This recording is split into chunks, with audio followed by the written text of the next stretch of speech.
All right, welcome back. Forget about the cat. Okay, we're talking serious stuff now on our discussion segment of the show. You're watching this morning, by the way, on LN247. And yeah, we're looking at brain drain. Report we brought to you earlier talking about athletes leaving Nigeria for, greener pastures. Has been the story of, the sports sector of Nigeria. But now we're looking at another sector, looking at other sectors as well. Recently, we've seen the doctor strike drag on and on and on and on. And nobody's, the government seems not to be in a hurry to actually reach a compromise or reach, an agreement with the doctors. Is it because maybe the figures of those who are, actually impacted by these strikes, when I talk impacted, I'm talking about deaths, okay, arising from the strike of these doctors? Is it because the figures are not out there? Why is there foot dragging? And what are the consequences, the implications of, challenges like this faced, by the health sector, other sectors as well? One of them is brain drain, and that's what we'll be looking at on this segment, on this discussion. Well, I'm glad to introduce my guest, Dayo Fagbolu is here with me. Dayo, great to see you, sir. Thank you, the pleasure is mine. All right, and I hope, he remains cool and calm as, we go, because it's a topic that actually provokes a lot of, passion from Nigerians, well-meaning Nigerians who love this nation. To, actually add more insight to the discussion, Dr. Tony Osegale is joining us, okay, on King's Conference. I hope Dr. Osegale is here with us. Hello, doctor, are you there? Okay, we'll let you know when Dr. Osegale joins the discussion. But, Dayo, we've seen, the doctor strike. Right. Too many times. B is a recurring decimal. A sign, many say, of an ailing sector, a sector that has, needs urgent attention. The medical sector, yes, so many signals. Our, esteemed president, goes for treatment abroad, just to show you how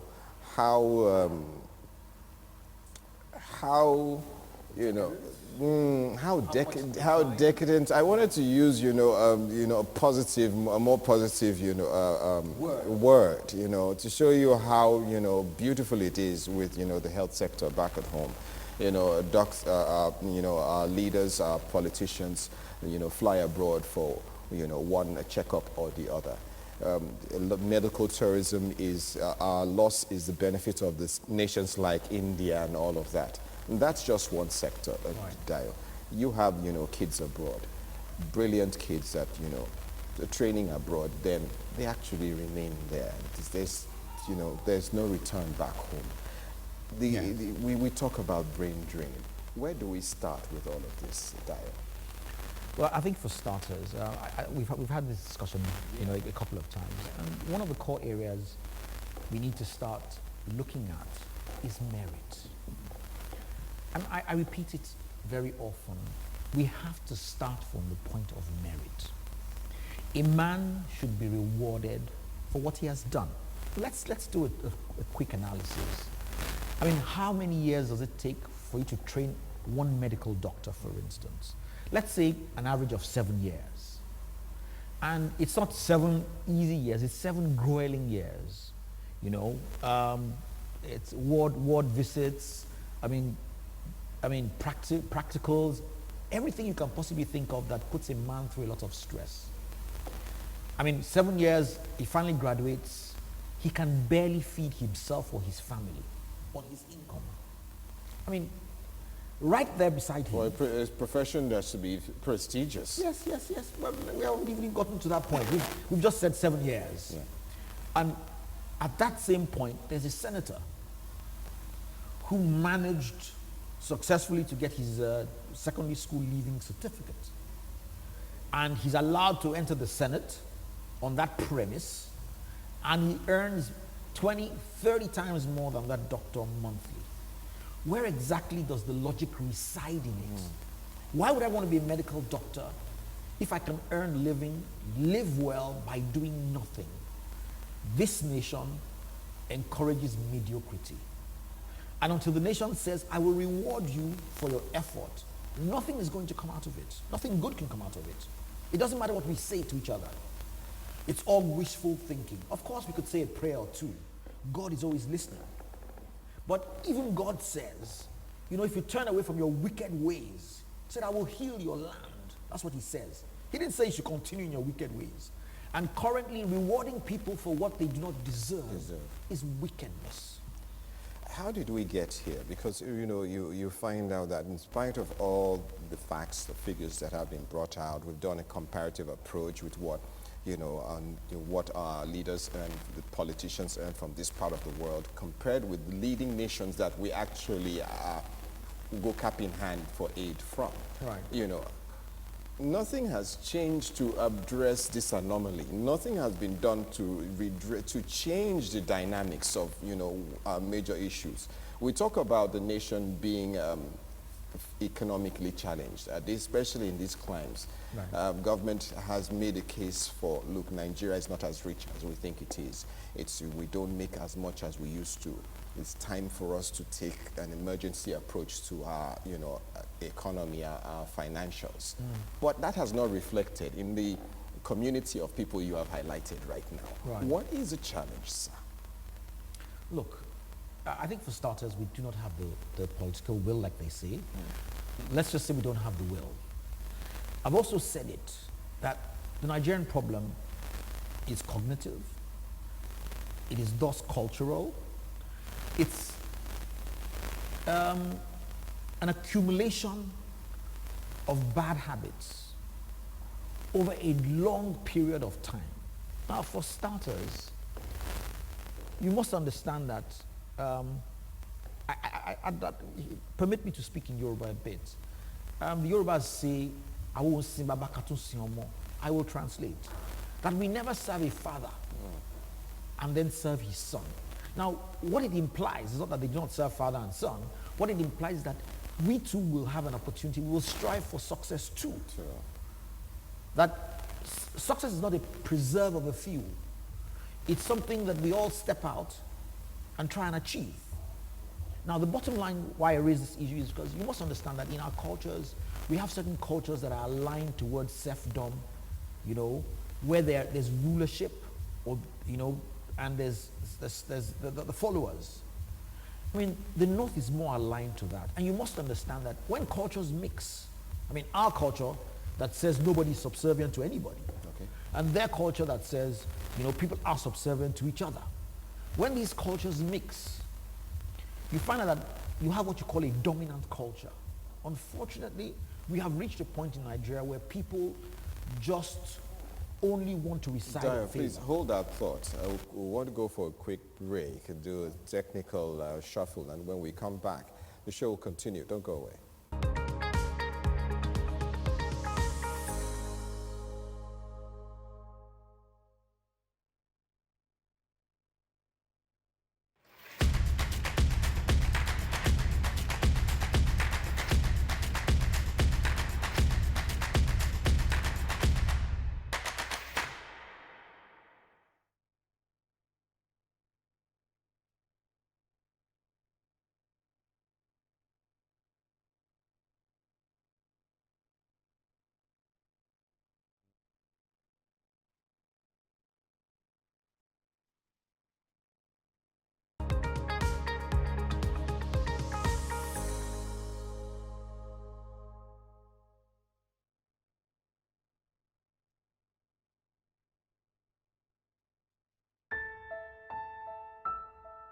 My name is Yusuf Adam Ibrahim. I'm a student of Sunshine International School, SS3. I'm an activist, actually, mathematics activist that is helping others in improving their math skills and teaching the whole populace and community about mathematics. We cannot divide 3 to the power 50 by 4 to the power 10. Why? Because they don't have same basis. This is 3 and this is 4, right? What I love about being an activist is the fact that an activist gives all that he has for the benefit of the people. I enjoy imparting people with the knowledge and experience I have had during the years of my life, competing with others from different states and parts of the nation. And this has given me quite a very good experience, which I would like to give other people. My father actually started a mathematics forum in this center, and it was actually based to develop his children so that they perform very well in mathematics. But then he saw the need to also raise the neighborhood, the children of the neighbors we had. And so he started with a community kind of activism, and he raised many students from the neighbors into becoming very good champions internationally and nationally. So this has given me a kind of insight and inspired me to also want to give back to my community like my father did.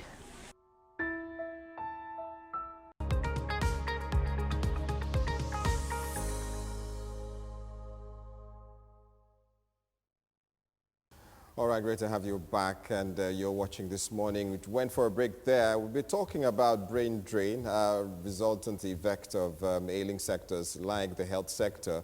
We've had over 3 weeks of doctor strikes. Nobody's telling us how many people are dying. We'd rather bandy around the COVID-19 figures, but the key figures are what are the implications of doctors going on strike on, the health of Nigerians? We should be in the know. But one fallout of the strike is brain drain. How has it affected Nigeria over the years, with these strikes being a reoccurring decimal? Well, I've had my guest Dayo Fagbolu here with me, actually sharing his insights, his thoughts, really expressing displeasure over this anomaly. Also, we have joining us medical practitioner Tony Segale. Thank you very much, sir, for joining us this morning on the show. Good morning. Thank you so much for having me. It was a pleasure to have you. And yes, your insights will be invaluable to this discussion. We've seen the doctors on strike for over 3 weeks now, and it seems as if, the government doesn't see the urgency and the implications of such strikes. Well, one of them we were able to glean was that between 2015 and 2021, a total of 4,528 Nigeria-trained medical doctors have moved to the United Kingdom to practice. The figure, aside from the number of Nigerian doctors who were trained, this is aside from the doctors who were trained in the UK and are practicing there. The increase in number of doctors migrating from Nigeria has made the council in the UK open a bigger clinical examination center. So we train, doctors here in this part of the world, and other nations are actually beneficiaries of, the investments that we have made. How did we get here, Doctor? Doctor, are you with us? Yeah, I lost you for a moment there. The last statement I heard from you was about 4,000. Yeah, 4,000 doctors, okay. 4,528 Nigerian-trained medical doctors have moved to the United Kingdom. As a result, the UK has made steps to actually accommodate more doctors with a bigger clinical examination center. And what we see here is that we train these doctors, we invest so much in them, but other nations are the ones who are beneficiaries of, of our investments. How did we get here, Dr. Segale? Thank you very much for the question. As usual, always very insightful, and incisive. The issue of medical brain drain, you basically have two factors at play. You have the push factors and the pull factors. The pull factors are usually something that is outside of the control of host countries. Host countries, for example, those countries that have this medical personnel, they invest in the training of this medical personnel. And then because of pull factors from other developed countries, you are looking at the social, economic development in those countries, the pay disparity, which has to do, of course, with the economic status, better pay abroad. better opportunities, better equipment, better hospital facilities and working environments, and of course, political stability, government accountability, and of course, general outlook of the society. All these tend to attract trained personnel from countries where you have a lack of all these things I've highlighted, to those developed countries. And then the push factors are factors that will push out your trained personnel from your country. Insecurity, the political landscape in the country, the feeling of hope or lack of hope, all right, for the individual when he takes a look at his future and the future of his kids. And then, of course, the poor pay and poor welfare for medical personnel. So all these things tend to push out, trained personnel from countries. And sadly, in Africa and in many third world countries, they seem to be very notorious in the way the government plans for the health system and the way the entire structure is, looked at. So at the end of the day, it just seems to be something that is set on a spiral downward, where the health sector is constantly in that state where it's collapsing continuously until something is deliberately and definitely done and thought out, and a plan more for a long-term mitigation, put in place. Otherwise, this trend is definitely going to continue, because the health system is a system. It's not just one aspect that you work on and expect things to begin to work. You got to pay attention to the entire gamut of the triangle, and then you'll be able to get a better structure in terms of health index improvement. So that brain drain is definitely going to something that we've seen what has been happening with government recently. We've seen the doctors' strike going back and forth. Some hold the doctors culpable in the sense that they're saying that, look, they believe being a doctor is a calling. There's the ethical part of it that doctors should uphold. Life-saving, it's not something that is motivated by monetary benefits. And then on the other side, we see the government taking a hard stance, saying they're pushing for no work, no pay. Is this emotional blackmail for the doctors? What's your stand on what is happening, sir? Well, I take a look at all of that, and historically, the no work, no pay rule has never worked for strikes like this. And in this case, very likely will also not work. The reason is this. Now, if someone is willing to work and the person is putting in his best, despite being undervalued, despite being having a kind of like a security of his job, and then he has opportunities of living, he's being asked to come over to other climes where his work will be valued, where he will have a lot of respect, where we have better tools to work. And this gentleman or this lady decides to decline from taking those offers and stay in to build his nation and help to get things to get better. Of course, there are those who are bad eggs in every profession. That's clear. And then, but you cannot rule out the fact that there are so many who are excellent at their job, and they know what they're doing. And when many of the doctors go out of the country, you discover that they end up being major players. They end up being the innovators in those developed countries. You can hear so many Nigerians, for example, and Africans, different parts of the world, doing amazing feats in medical field, which they could have carried out in their own countries if they had the enabling environment. Now, so these individuals, for example, now who decided to stay back and do some work, you must understand that the health sector, you deal with individuals as patients, and you also deal with a country and the nation as a patient. That's now community medicine or community dentistry, as the case may be. So when you are looking at the nation as a community, now the doctors and health professionals will need to rise up to that occasion where they take steps that will help the government pay attention to what they should pay attention to. Now, strike is not something anybody wants. Strike is not something anybody likes. I am not someone that, is so excited for strikes to take place, because in doing strikes, people lose lives. A lot of people lose lives. Doctors lose family members as well, who they take to hospitals and they don't get prompt care, and that's not good. So unfortunately, the use of strikes is something that is preventable. And a lot of times, lots of notice is given, lots of engagement takes place before you eventually have, the issue of strike coming on board. If you take a look at the quarrel this particular time, and many times, you discover that there are many things that usually are placed on those demands.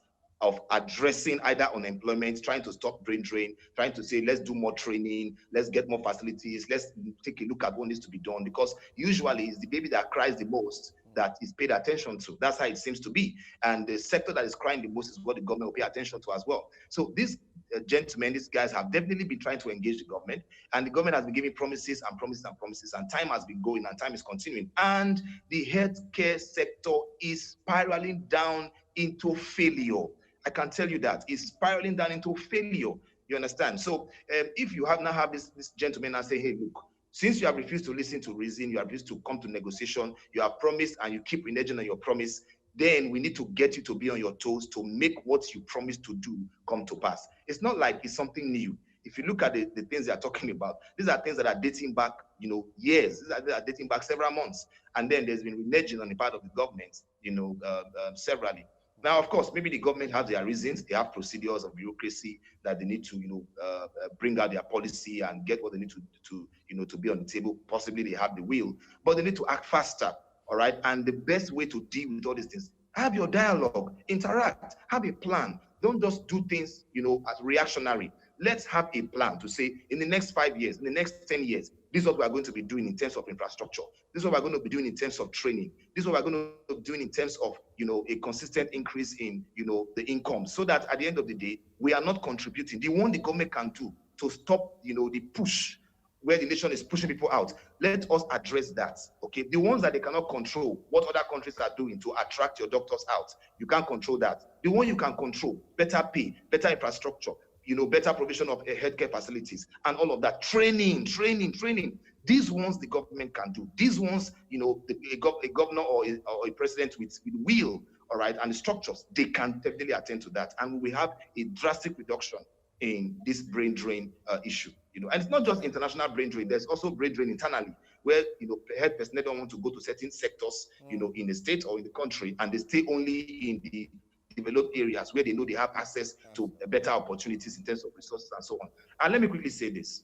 This issue of thinking that the finances and welfare of the worker should not play a role in the decision of that worker in making a choice, whether it's going to stay in the country or it's going to stay out or go to the village to work or stay in the town. If we talk like that, we just keep deceiving ourselves. That's not the truth. Because there is no other profession. There's no profession that will tell you that we just do what we do. We are not interested in any pay. We're not interested in promotion. We're not interested in incentives. We're not interested in bonuses. It's not so. And that myth that the health professionals, is something that is done on gratis, is a misconception. Let me tell you why.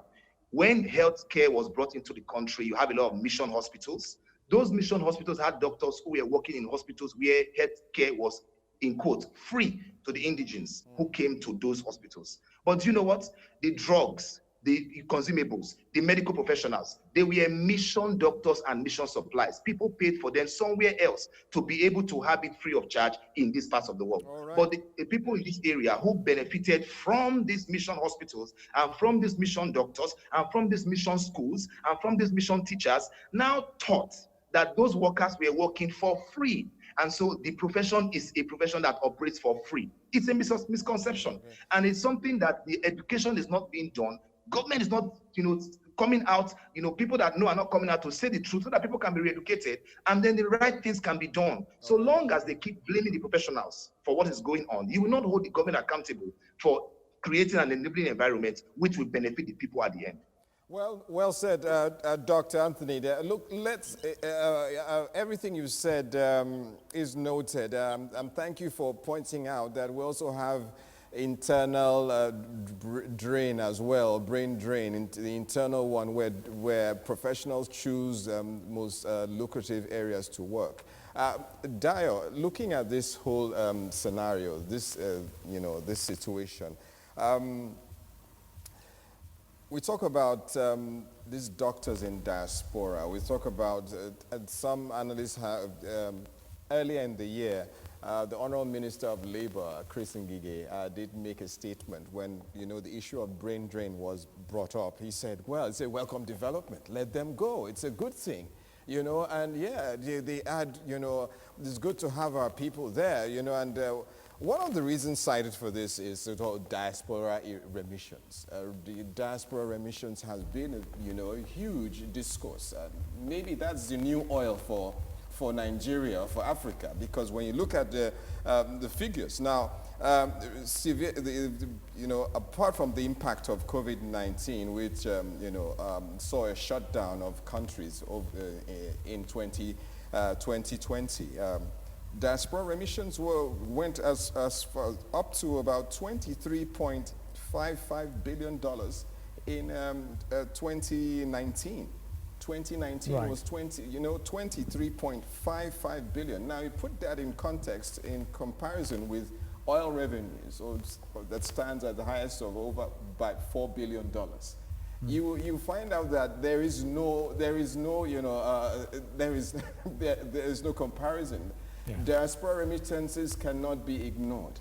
It's a has a huge impact on Nigeria. Is it a win? Is it a win-win for us?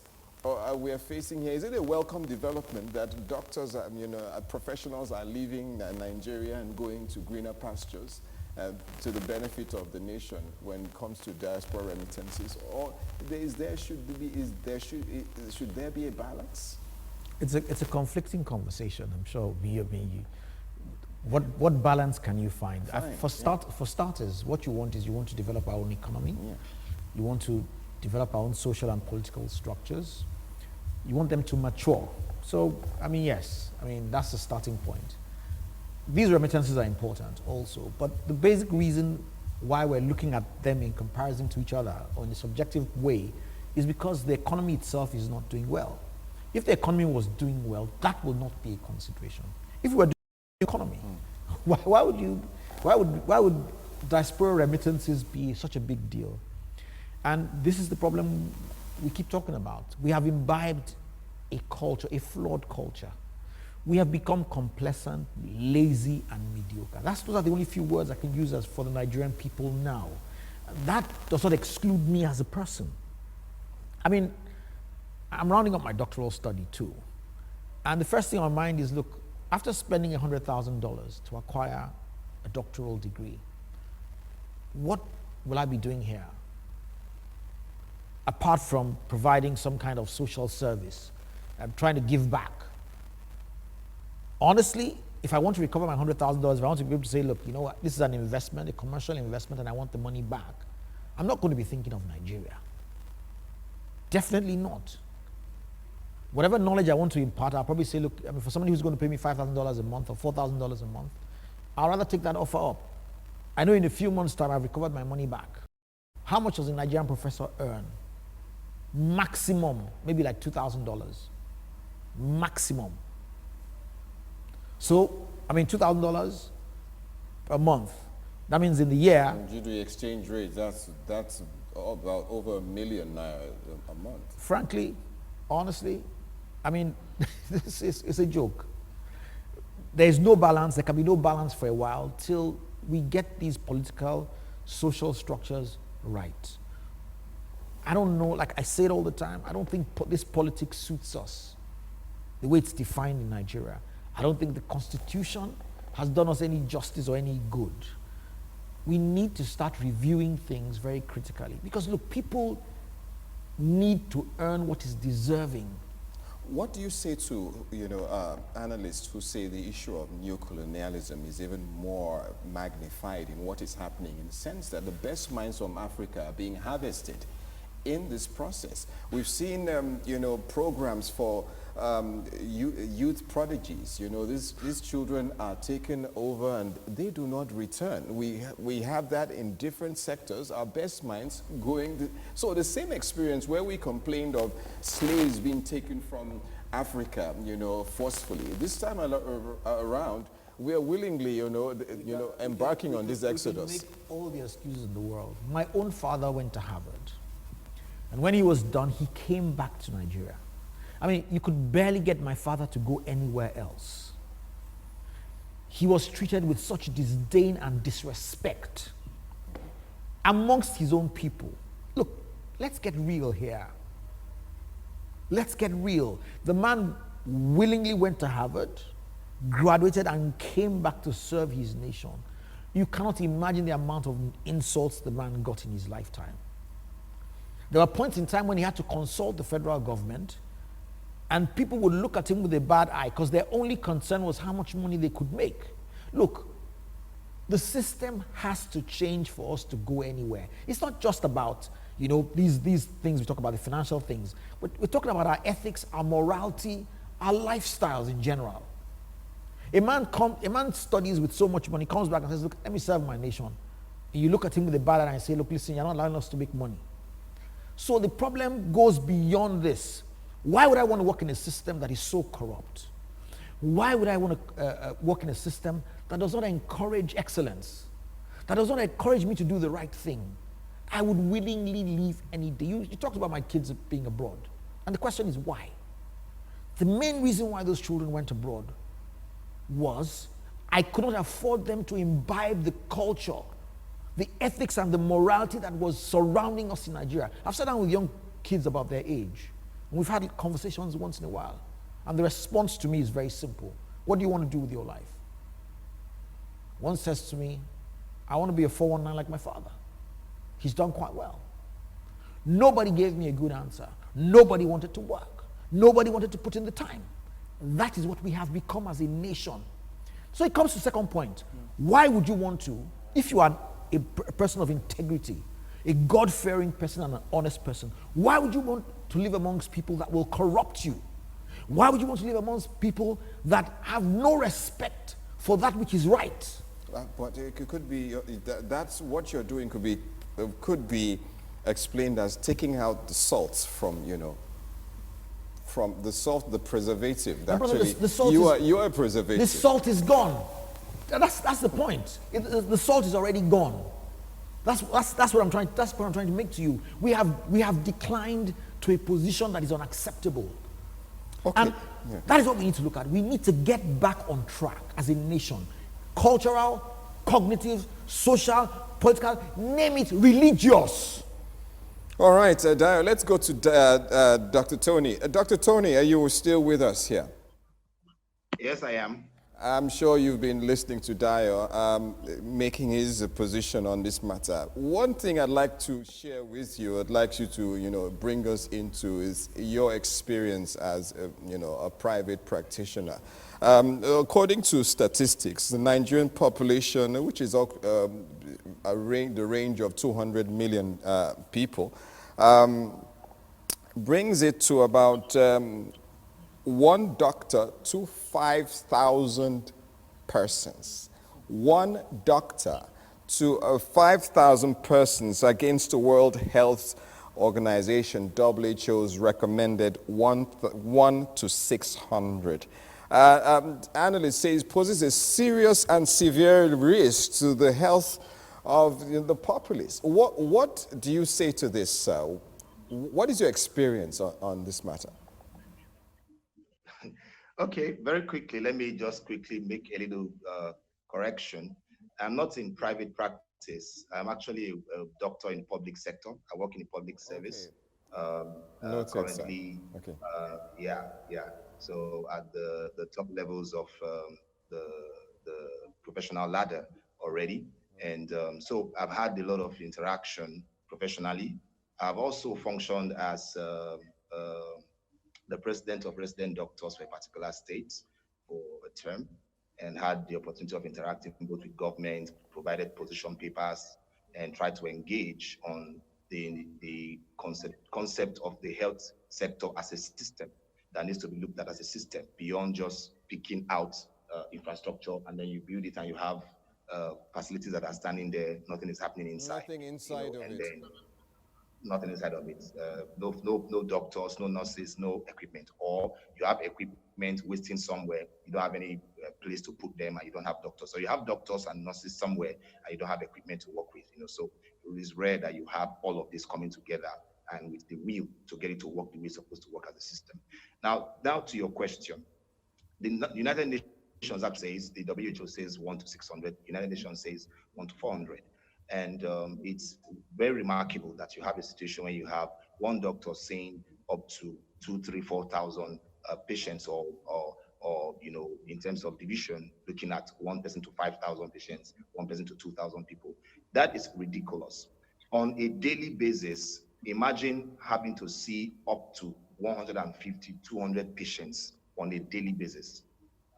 Now, the fact of the matter is this. By the time the doctor is getting to 20, 30, 40 for that day, his work becomes automatic. That doctor is a human being. The personal approach is taken out of it. I'm telling you, it becomes automatic because the person comes in, what's the condition?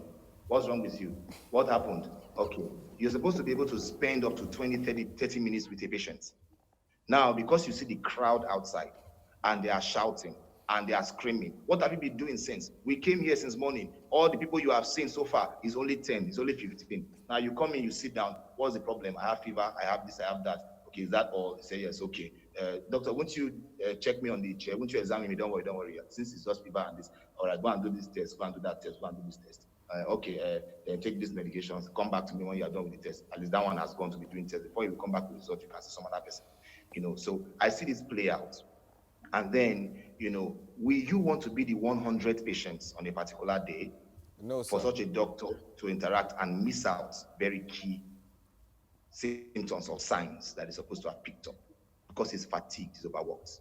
And then the more you have more doctors being encouraged to go abroad so that they can bring in diaspora remittances, the more this doctor who is seeing 30 people, 50 people, 100 people, 200 people in a day, he now starts seeing 300 people in a day. Maybe it's going to be your mother, maybe it's going to be your cousin who is going to come as patient number 149. Maybe the surgeon, because my work, almost every patient I see, I have to have surgical intervention. So on a daily basis, I'm doing a lot of surgeries. Now, imagine that you are number 45 under my surgical plane.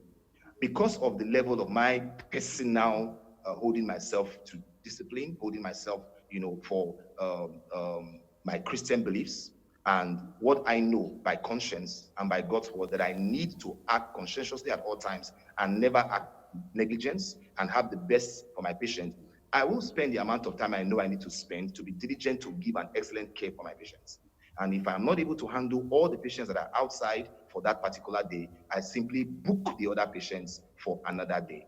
So that if you deal with a patient today, you are giving your very best and insist that this is what needs to be done, all right? Even when you have your superiors breathing down your neck, that you need to see more patients. So see more patients at the risk of missing out on important, signs and symptoms, or at the risk of now causing damage to the patient that you are seeing? Of course not. So this is what we face on a daily basis in public hospitals. Unless in certain states, there are some states who are they are trying, really trying to upgrade the way they function as a system. There are certain states you've got to give them kudos. I can't be mentioning names here now, but certain states are, you've got to give them kudos on what they are doing in terms of training, in terms of trying to employ, in terms of constantly recruiting new professionals to get into the system, sending existing professionals for training, residency programs and all that to come back to contribute to what is going on in their states. So kudos to those states. So it's a very, very complex situation. And the fact of the matter is, once we don't get the number of doctors and nurses and other allied professionals that are required to function within the system, the person that suffers the most is the end user. And that's why I would like to quickly address our viewers. Talk to the governments. Talk to your relatives and friends who are in power. Let them know that it is important to employ more professionals, to train more professionals, to try to prevent by inducement, not by threats, not by fights, not by draconian and policies that you want to use to subjugate them. Try to encourage them to stay, try to see that you can do something that can make our system hold the workforce that we have, because we are losing our very best to all those countries out there.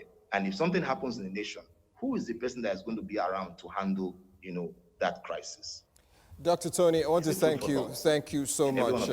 Thank you so much, Dr. Tony, for your insights and for sharing with us, your experience on this matter. Dr. Tony, medical practitioner there. Dayo, as we round off this discussion What would you like to say after what you've heard from Dr. Tony? Well, he's practically said it all. Look, the way things are, we're joking.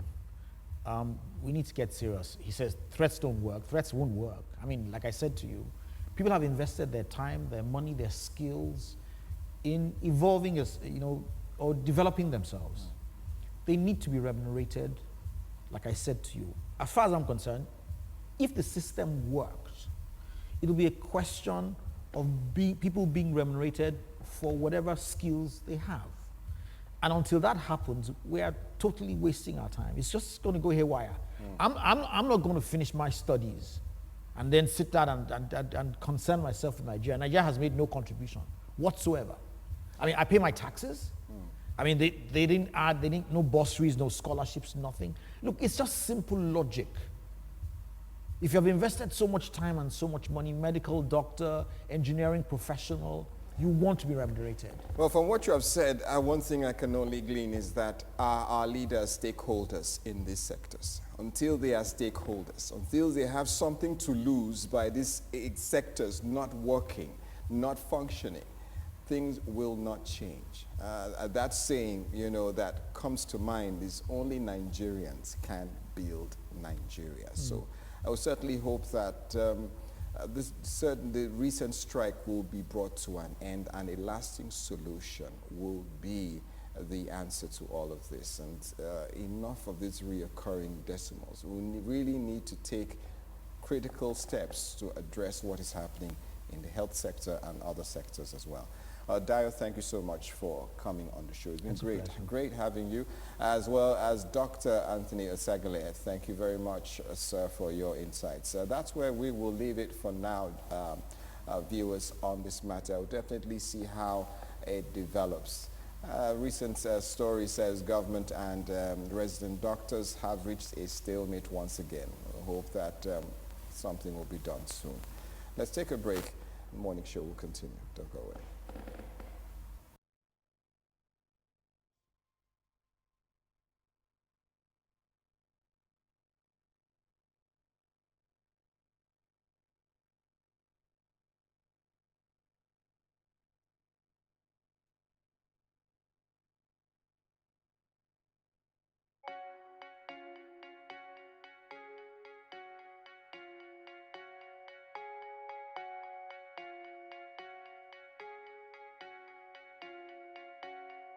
United Nations peacekeeping operations are deployed once the Security Council, the UN Security Council, authorizes the deployment of the mission. That happens, and a resolution is passed that enables us, we, the Secretariat, to pull together all the resources that we need, that the Council has authorized, to go off and complete the specific tasks that they've assigned us. So we go where they send us, which means that it's ultimately a question of the political will of the international community. In some ways, that's the great strength of UN peacekeeping, that we represent the political will and the legitimacy of the international community when we deploy. Each mission has its own mandate that is designed by the Council and by us to try to address the specific issues that are happening on the ground in each particular situation. So each mission is kind of its own universe in a way, but they fall into three basic categories, what we call Chapter 6, Chapter 7, and Chapter 8. Chapter 6 is sort of monitoring and observation. Sometimes we call it classical peacekeeping operations. It tended to be missions that were authorized in the 1960s and 70s and 80s. Chapter 7 is more peace enforcement, and Chapter 8 is in collaboration with other multilateral institutions that we authorize to perform the missions on our behalf. Peacekeepers themselves come from all over the world. There are over 150 countries that either participate or have participated in peacekeeping. And it breaks down into three basic categories of personnel: military, civilian, and police. Now, civilian is both international and national. Police can be both individual police officers or individual police monitors and formed police units, which are kind of like riot police. And militaries can be contingent personnel, so sort of infantry battalion type things, or other specialized units. And all of this is designed by the Council based on what the specific situation is on the ground. So different mandates, different chapters under which they're authorized by the council, and different configurations, but all designed to do the same thing, which is to fulfill the tasks that are given to us by the Security Council to try to promote peace and security in the individual country that we are sent to. Now, this has happened about 70 times in the course of the last 7 decades or so, where the Council has authorized a peace operation to deploy. We have forces and personnel from over 150 countries, and the fact that we represent so much of the world is one of our great strengths, that we don't only represent the political will of the international community, but we physically are the manifestation of that will. Mandates end when its tasks are achieved or when it's decided that the mission is no longer needed. Most of the missions that have been authorized have closed. Most of the missions have closed successfully, and the missions themselves perform a variety of tasks, from protection of civilians to guaranteeing a political process or an electoral process, to doing what it can to ensure human rights and to help to protect delivery of humanitarian assistance and a variety of other things as designated by the Security Council. But the bottom line is that UN peacekeeping deploys when asked by the United Nations Security Council to try to promote peace and security in a particular context using forces that are given to us or basically lent to us by the international community themselves. It's a partnership, and it's a partnership that helps to protect civilians in some of the world's most dangerous places.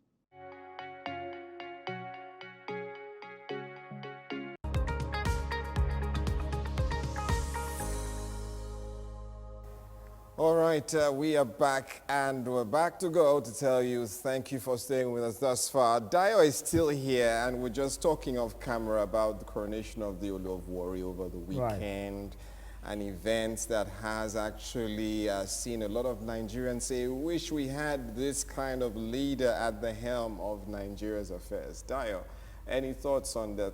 Yes, like I said, I was quite impressed. You were impressed. I was impressed with the choice the people of Warri made. I was also impressed with the quality of leadership and even his articulation. Yeah. I mean, what I could see is that they picked a qualitative person, a person of excellence, and it's going to reflect in everything that is being done there. I mean, this is a gentleman that acknowledged the women, I mean, the leadership, I mean, Africa, Nigeria. Africa, from Nigeria to Africa. He's impressive. And like you said, my kudos to the kingmakers, my kudos to his kingdom, because they're going to be enriched greatly by his presence. Fantastic. I certainly hope so. And well, congratulations to the people of Warri as well. That's where we will leave this discussion, and want to thank you once more for staying with us thus far. It's been great being here with you bright and early on the morning show. My name is Henry Williams, and from my dear friend Dio Fagbolu, thank you for being here. God bless you, and see you same time bright and early tomorrow.